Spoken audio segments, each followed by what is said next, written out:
ஐ was சமனர். Last Saturday நம்ம வந்து வீடியோ பார்த்துருந்தோம். உலக பார்வைகள் மார்க்கெட் அப்படின்னு சொல்லிட்டு மார்க்கெட்டில் பார்த்தோம். ஆனால் நம்ம வந்து லாஸ்ட் Thursday ஃப்ரைடே வந்து நான் மார்க்கெட்டில் வீடியோ போட முடியல. அதுக்கு முன்னாடி வரைக்கும் கிட்டத்தட்ட அதே மாதிரி தான் வச்சேன். ஸோ இதுலேருந்து ஒன்று என்ன தெரியுதுனாக்கா, அண்ணன் 2 நாள் வீடியோ போடலாம், அன்றைக்கி மார்க்கெட் இறக்கி விட்டுறாங்க அப்படின்றது தோணுது. ஸோ அண்ணனுடைய ப்ரெசன்ஸ் வந்து மார்க்கெட்டுக்கு ரொம்ப முக்கியம்னு நினைக்கிறேன். ஸோ அதனால தான் இன்றைக்கி கூட பார்த்தீங்கன்னாக்கா நிஃப்டி வந்து அட்லீஸ்ட் ஒரு 44% வந்து ப்ளஸில் முடிஞ்சிருக்குது. ஸோ இனிமேல் வந்துட்டு நிஃப்டி கீழே விடாமல் பார்த்துக்கிறது என்னுடைய பொறுப்பு. கண்டிப்பாக வந்து மேலே ஏற்றி விட்டுறலாம். ஸோ 26,000க்கு மேலே எப்போ நிஃப்டி வந்து ஒரு க்ளோசிங் வருதோ, வாராந்திர ரீதியாக வீக்லி கேண்டலில் வந்து வந்தால் மட்டும்தான் வந்து நம்ம ஒரு நல்ல ஒரு புல்லிஷாக எடுத்துக்க முடியுன்ற மாதிரி தான் நிலைமை இருக்குது. இருந்தாலும் நம்ம ஹோப் வந்து தள்ளி போகலை. அதுக்கு காரணம் என்னன்றது நான் சொல்கிறேன். நான் இன்னும் கொஞ்சம் நெருடலான விஷயம் அப்படின்னு பார்த்தீங்கன்னாக்கா, இந்த அட்வான்ஸ் டிக்ளைன் ரேஷியோ வந்து 1:1 இல்லை, அட்லீஸ்ட் வந்து ஆல்மோஸ்ட் 1.5 1 அப்படின்ற மாதிரி இருக்கு. அதே மாதிரி weekly 52 week high and low கூட வந்து நல்லா தான் இருக்குது ஒரு ரேஷியோ. அப்பர் சர்க்கியூட் ரேஷியோ கூட வந்து நல்லா தான் இருக்குது. ஸோ ஓவராலாக பார்க்கும்போது பெரிய அளவு நெகட்டிவ்லாம் இல்லை. பட் அதெல்லாமே வந்து நம்ம சார்ட்டில் 1 by 1 பார்க்கலாம். அதுக்கு முன்னாடி வந்து டிஸ்க்ளைமர், நான் வந்து செபி ரெஜிஸ்டர்ட் அட்வைசர் கிடையாது. இங்கே பேசுகிறது எல்லாமே ஜஸ்ட் ஒரு எஜுகேஷன் பர்பஸுக்காக ஜஸ்ட் ஷேரிங் மை வியூஸ், அவ்வளவுதான். எப்போவுமே ஒரு ட்ரேடர் இன்வெஸ்டர்ஸ் அப்படின்னாக்கா அவங்களுடைய ஓன் ஸ்டடி அனாலிசிஸ் பண்ணி ஓன் டிசிஷன் எடுக்கிறது தான் புத்திசாலித்தனமாக இருக்கும். வீடியோக்குள்ளே போகிறதுக்கு முன்னாடி வழக்கம் போல் அண்ணனுடைய ரிக்வெஸ்ட், ப்ளீஸ் சப்ஸ்கிரைப் பண்ணுங்கள், ஷேர் பண்ணுங்கள். அண்ணனுக்கு அது பெரிய ஹெல்ப்ஃபுல்லாக இருக்கும், உங்களுக்கும் புண்ணியமாக போகும். ரைட், வீடியோக்குள்ளே போயிடலாம். ஸோ நிஃப்டி வந்து இன்றைக்கி 41 பாயிண்ட் வந்து நல்ல ப்ளஸில் முடிஞ்சிருக்கேன். Large cap 76 point, mid cap 170 point, small cap 120, micro cap 254 point வந்து நல்லா பாசிட்டிவாக முடிஞ்சிருக்கேன். ஸோ இங்கே ஒரு முக்கியமாக கவனிக்க வேண்டிய விஷயம் என்னன்னாக்கா, நிஃப்டி வந்து பாசிட்டிவில் முடிஞ்சிருக்கு. விக்ஸ் வந்து 4.28% வந்து பாசிட்டிவில் போயிருக்கு. 12.67 வந்து முடிஞ்சிருக்கு. இந்தளவுக்கு ஏற்றி விட்டாங்கன்னு தெரியல. ஆக்சுவலாக வந்து கொஞ்சம் நெகட்டிவில் வந்துருந்தால் கொஞ்சம் தைரியமாக இருக்கலாம். ஸோ இது ஒரு நெருடலாக இருந்தால் கூட, ஆனால் small cap and micro gap and even mid cap உடைய பார்ட்டிசிபேஷன் வந்து நல்லா இருக்குது. ஸோ இதில் பார்ட்டிசிபேஷன் இல்லைன்னா கூட வந்து நம்ம வந்து கொஞ்சம் ஒரி பண்ணலாம். பட் இதனுடைய பார்ட்டிசிபேஷன் நல்லா இருக்கிறத பார்க்கும்போது நிஃப்டி கம்மியாக தான் ஏறி இருந்தால் கூட திருப்பம் வந்து அதை ரீகெயின் ஆகிடுன்ற ஒரு நம்பிக்கை தோணுது. பார்க்கலாம். அதே மாதிரி நிஃப்டி பேங்க் வந்து 325 பாயிண்ட்ஸ் வந்து நல்ல ஒரு பாசிட்டிவில் முடிஞ்சிருக்கு. நிஃப்டி ஐடி ஃப்ளாட்டாக முடிஞ்சிருக்கு. இதெல்லாம் எரராக இல்லைன்னு தெரியல. நம்ம அது ஷார்ட்டில் நீட்டாக பார்த்துடலாம். ஓகே. தென் வந்து நம்ம செக்டரல் வைஸ்ன்னு பார்க்கும்போது நீங்கள் நல்லா பெர்ஃபார்ம் பண்ண செக்டர் அப்படின்னாக்கா ரியாலிட்டி வந்து 2.23% வந்து நல்லா பாசிட்டிவாக வந்திருக்கு. அதே மாதிரி ஃபார்மா 1.20, ஹெல்த் கேர் வந்து 0.97% நல்லா பாசிட்டிவாக வந்திருக்கு. நெகட்டிவில் போனதுன்னா 2 தான், FMCG and consumer durable. Even consumer டியூரபிளே கூட பார்த்தோம்னாக்கா -0.29% தான். ஸோ ஆல்மோஸ்ட் அது ஃப்ளாட் அப்படின்ற மாதிரி எடுத்துக்கலாம். ஸோ செக்டரல் வைஸ் கூட வந்து ஒரு பாசிட்டிவிட்டி தெரியுது ஓவராலாக. ஸோ எதுவுமே வந்து நம்ம டோட்டல் நெகட்டிவ்னு எதுவுமே எடுத்துக்க முடியல. பட் 2 நாள் மார்க்கெட் அப்போ கீழே போனது வந்து ஒரு நல்ல ஒரு என்ன சொல்கிறது, ப்ராஃபிட் புக்கிங், அதுதான் நிஜம். ஈவன் வந்து யூஎஸ் மார்க்கெட் கிட்டத்தட்ட அதே தான் நடந்திருக்கு. அந்த சார்ட்லேயும் நம்ம வந்து 1 by 1 பார்க்கலாம். ஸோ ஃபர்தராக வந்து ஓவரால் டைரக்ஷன் எப்படி இருக்குன்றதை பார்க்கலாம். ஸோ நிஃப்டி வந்து கிட்டத்தட்ட வந்து அந்த சப்போர்ட் ஜோனை வந்து இன்றைக்கி டெஸ்ட் பண்ணியிருக்கு. 25,650 ஒரு ரொம்ப ரொம்ப முக்கியமான சப்போர்ட். இன்றைக்கி பார்த்தீங்கன்னாக்கா இங்கே லோ பாருங்கள், இந்த இடத்துல பார்த்தீங்கன்னாக்கா 25,646 கரெக்டாக அதை டச் பண்ணிவிட்டு அங்கேருந்து வந்து கொஞ்சம் நல்லா வந்து மேலே வந்து முடிஞ்சிருக்கு. ஒரு 100 பாயிண்ட் மேலே முடிஞ்சிருக்கேன்.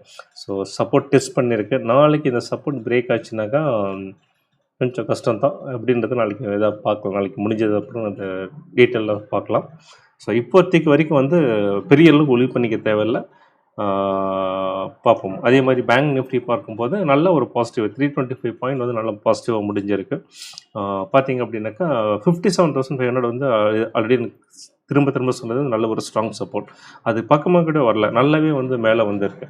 ஸோ இது எனக்கு என்ன தோணுதுனாக்கா, நிஃப்டியில் வந்து அந்த மேலே எடுத்துகிட்டு போகிறதுக்கு பொசிஷனை ப்ரிப்பேர் பண்ணிகிட்டு இருக்காங்களோ, பிக் பிரதர்ஸ், ஃபேட் ஃபிங்கர்ஸ் அவங்கெல்லாம் வந்து ப்ரிப்பேர் பண்ணிகிட்டு இருக்காங்களோ அப்படின்ற மாதிரி தோணுது. வரக்கூடிய நாட்களில் தெரியும். அதுதான் இருந்ததுனாக்கா அது நல்ல விஷயமாக நம்ம எடுத்துக்கலாம். தென் வந்துட்டு ஐடி பார்க்கும்போது ஐடி வந்து -59 பாயிண்ட் வந்து நெகட்டிவில் முடிஞ்சிருக்கு. நல்ல ஒரு டோஜி கேண்டில் தான் ஃபார்ம் ஆகிருக்கு. ஸோ பெரிய அளவில் வந்து நிஃப்டி ஐடி வந்து ஃபால் ஆகலை. மீன் லாஸ்ட் ஒரு 10 டேஸில் சொல்கிறேன் நான். ஸோ ஸ்டில் வந்து இது மேலே வரதுக்கு நிறைய சான்சஸ் இருக்குது. 35,000 வந்து நல்ல ஒரு ஸ்ட்ராங் சப்போர்ட்டாக இருக்கும். 37,000 வந்து ஃபஸ்ட் லெவல் டார்கெட்டாகவும், 39,000 வந்து செகண்ட் லெவல் டார்கெட்டாகவும் இதற்கு இருக்கும். தென் வந்து அண்ணனுடைய favourite mid and small cap 400, இது மிட் கேப் 150, ஸ்மால் கேப் 250 இரண்டையும் உள்ளடக்கிய ஒரு சிங்கிள் இண்டெக்ஸ். நல்ல ஒரு ரிலையபிளான ஒரு மார்க்கெட் பெர்ஸ்பெக்டிவ் கொடுக்கக்கூடிய இண்டெக்ஸ்.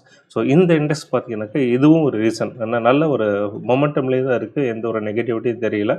ஸோ இதோட இமிடியட் டார்கெட் வந்து 20,600 இருக்கும். ஸோ கிட்டத்தட்ட அது நெருங்கிட்டு இருக்கு. ஸோ இதுவும் ஒரு காரணம் வந்துட்டு நிஃப்டி மேலே ஸ்டில் எனக்கு ஹோப் இருக்கிறதுக்கு ரீசன் வந்து அதுதான்.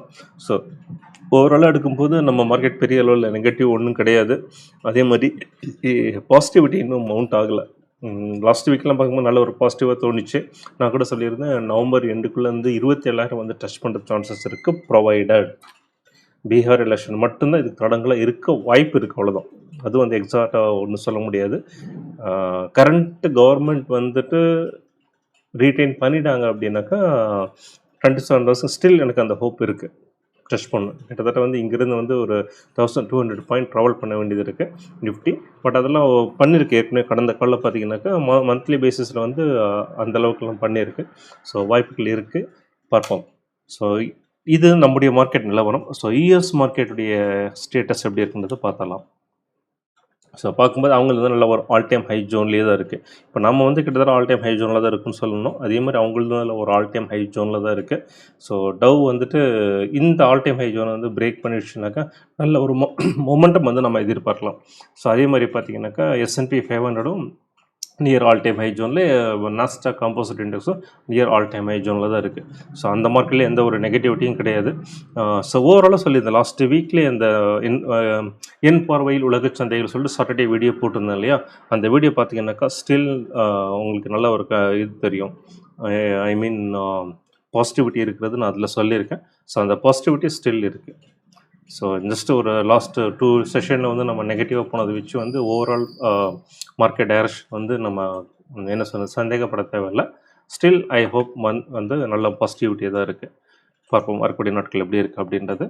தென் வந்து நம்ம வழக்கம் போல் பார்க்கக்கூடிய F&Oலேருந்து டாப் கெய்னர்ஸ் 2 ஸ்டாக் அண்ட் லூசர்ஸில் 2 ஸ்டாக். ஸோ அந்த கெய்னரில் வந்து ஐடியா வந்து வேண்டாம், பென்னி ஸ்டாக்னால அதை விட்டுட்டு ஸ்ரீராம் ஃபினான்ஸ் அண்ட் HFCL பார்க்கலாம். அதே மாதிரி லூசிங் சைடில் வந்து பதஞ்சலி அண்ட் மாருதி. ஸோ இந்த 2 ஸ்டாக் வந்து 4 ஸ்டாக்கும் 1 by 1 பார்க்கலாம். ஸோ ஃபஸ்ட்டு வந்து ஸ்ரீராம் ஃபினான்ஸ். ஸோ ஆல்ரெடி நம்ம இந்த இடத்துலலாம் வந்து அட்ரஸ் பண்ணியிருந்தோம் இந்த ஸ்டாக்ஸ். ஸோ இப்போ நல்ல வந்து இன்றைக்கி மட்டும் சிங்கிள் பார்த்தீங்கன்னாக்கா 6.35% வந்து நல்ல ஒரு பாசிட்டிவாக வந்திருக்கு. இது வீக்லியில் பார்க்கும்போது நல்லா சூப்பராக இருக்கும். வீக்லியில் மாற்றிருக்கேன். பார்த்தீங்கன்னாக்கா நல்ல ஒரு சேனலில் வந்து ஃபார்ம் ஆகிட்டு போயிட்டுருக்கு. ஸோ இது வந்து கிட்டத்தட்ட ஒரு டபுள்யூ சேனல் மாதிரி அப்படின்ற மாதிரி கூட எடுத்துக்கலாம். பார்க்கும்போது இதனுடைய டார்கெட் வந்து 850 வந்து நான் சொல்கிறது வீக்லி பேசிஸில். ஸோ 850 வந்து வரதுக்கு நிறைய வாய்ப்புகள் இருக்குது. வரக்கூடிய நாட்கள் எப்படி இருக்குது அப்படின்றத. தென் வந்துட்டு HFCL. ஸோ HFCL வந்து இப்போ 78 ரேஞ்சில் இருக்குது. இது வந்து ஒன் ஆஃப் த பிக்கஸ்ட்டு என்னது ஹர்டில் பாயிண்ட்டு ரெசிஸ்டன்ஸை மல்டிபிள் டைம் அதை வந்து கிராஸ் பண்ண ட்ரை பண்ணிட்டு முடியல. பட் இன்றைக்கி வந்து நல்ல ஒரு வால்யூம் வந்து கெயின் ஆகிருக்கு. பட் ஸ்டில் அது கிராஸ் பண்ணலைன்னா கூட இப்போ நீங்கள் 5.44% வந்து ஏறிருக்கு இந்த ஸ்டாக். ஒரு புல்லிஷ்னஸ் ஃபார்ம் ஆகிட்டுருக்கின்ற மாதிரி தான் தோணுது. ஸோ ஒன்ஸ் இது பிரேக் ஆச்சுனாக்கா நல்ல ஒரு லெவலுக்கு வரும். 88 வரைக்கும் நம்ம அந்த கண்டிப்பாக எதிர்பார்க்கலாம் இதில். தென் அடுத்த ஸ்டாக் வந்துட்டு நம்ம பதஞ்சலி பார்க்கலாம். ஸோ பதஞ்சலி இன்றைக்கி வந்துட்டு 4.30% வந்து நெகட்டிவில் முடிஞ்சிருக்கு. ஸோ இதோடைய வந்து ஒரு இம்பார்ட்டண்டான ஒரு கிரிட்டிக்கலான சப்போர்ட் அப்படின்னாக்கா இந்த 580 அப்படின்றது ரொம்ப கிரிட்டிக்கலான சப்போர்ட். இன்றைக்கி வந்து 578 முடிஞ்சிருந்தா கூட 2 பாயிண்ட்டு தான். ஸோ 580 எக்ஸாக்டாக சப்போர்ட் லெவலில் இருக்குன்னு நினச்சி எடுத்துக்கலாம். இன்றைக்கி இதோட லோ வந்து 5065 வரை வந்திருக்கு. ஸோ அங்கேருந்து வந்து ஒரு 13 பாயிண்ட்ஸ் வந்து ரீகெயின் பண்ணியிருக்கிறது பார்க்கும்போது ஒரு புல்லிஷ்னஸ் தெரியுது. மேபி இங்கேருந்து சப்போர்ட் எடுத்து வந்து அது திரும்புறதுக்கு நிறைய சான்சஸ் இருக்குது. ஸோ கொஞ்சம் லாங் டேர்மில் நியர் லாங் டேர்மில் வந்து ஒரு என்ன சொல்கிறது ஒரு கப் ஃபார்மேஷன் இது வர்றதுக்கு வாய்ப்புகள் இருக்குது. இது பிரேக் ஆச்சு அப்படின்னாக்கா தென் ஸ்ட்ரைட்டாக வந்து 540 தான் வந்து நிற்கும் இந்த ஸ்டாக். ஸோ ரொம்ப கேர்ஃபுல்லான ஒரு கிரிட்டிக்கலான ஸ்டேஜில் சப்போர்ட்டில் இருக்குது. தென் வந்துட்டு மாருதி. ஸோ மாருதி பார்த்தீங்கன்னா, இன்னைக்கு மட்டும் வந்து 3.31% நெகட்டிவ்ல முடிஞ்சிருக்கு. ஸோ இது இவ்வளோ நெகட்டிவ்ல வந்திருந்தா கூட வந்துட்டு பெரிய அளவுல எடுத்துக்க தேவையில்ல. பட் ஸ்டில் வந்து டவுன் சைட் டார்கெட் வந்துட்டு 14,800. ஸோ இது பிரேக் பண்ணுச்சுன்னா ஒரு பெரிய ஃபால் எதிர்பார்க்கலாம். ஐ ஹோப் இவ்வளோ தூரம் வராதுன்னு நினைக்கிறேன். பார்க்கலாம். ஸோ இந்த 4 ஸ்டாக் நீங்கள் ஏதாவது கன்சிடர் பண்ணுறதா இருந்தால் உங்களுடைய ஓன் ஸ்டடி அனாலிசிஸ் பண்ணிவிட்டு உங்களுடைய ஓன் டிசிஷன் எடுக்கிறது தான் புத்திசாலித்தனமாக இருக்கும். ஸோ இதோடு இந்த வீடியோ முடிச்சுக்கலாம். ஸோ மீண்டும் அடுத்த வீடியோவில் வந்து நாளைக்கு பார்க்குறதுக்கு முன்னாடி ஒரு ரிக்வஸ்ட்டோட முடிச்சுக்கிறேன். ப்ளீஸ் சப்ஸ்கிரைப் பண்ணுங்கள், லைக் பண்ணுங்கள், ஷேர் பண்ணுங்கள். ஸோ மற்றவங்களுக்கும் யூஸ்ஃபுல்லாக இருக்கும், அண்ணனுக்கு ஹெல்ப் பண்ண மாதிரி இருக்கும். நெக்ஸ்ட் வீடியோவில் பார்ப்போம். Until then bye. தேங்க்யூ.